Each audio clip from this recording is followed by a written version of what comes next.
더불어민주당은 간호법 제정안과 쌍특검 법안의 신속 처리안 건, 이른바 패스트트랙 지정 동의안을 예정대로 강행 처리했습니다.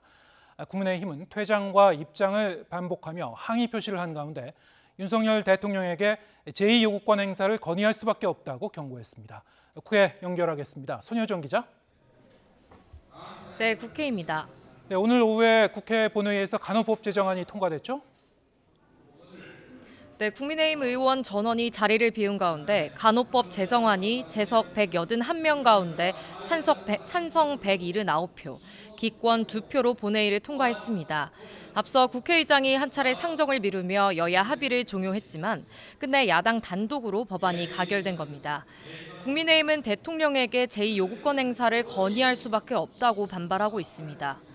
함께 직회부된 의료법 개정안도 재석 177명 가운데 찬성 154명, 반대 1명, 기권 22명으로 본회의를 통과했고, 마찬가지로 야당 주도로 본회의에 직회부가 요구된 방송법 개정안은 본회의에서 논의할지를 따지는 부의 여부 표결이 진행되고 있습니다.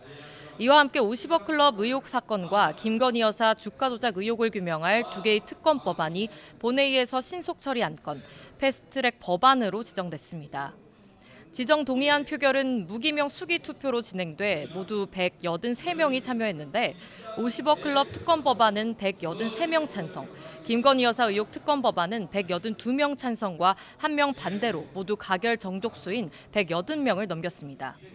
하지만 법사위 논의 180일, 숙려기간 60일 등 최장 240일을 거쳐 본회의에 특검 법안이 올라가는 만큼 최종 처리까지는 8개월가량이 걸릴 것으로 보입니다.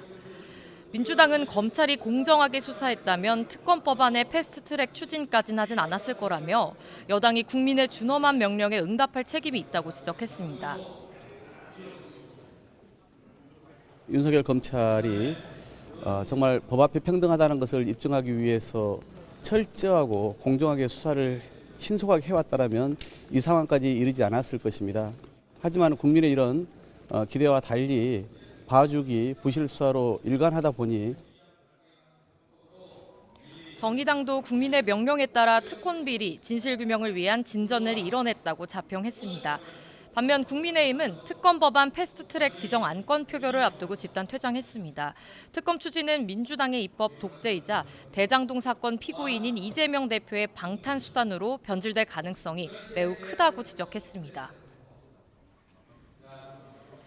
정치적인 목적으로 정략적으로 지금 입법 폭주를 하고 있는 겁니다. 민주당의 입법 폭주에 대해서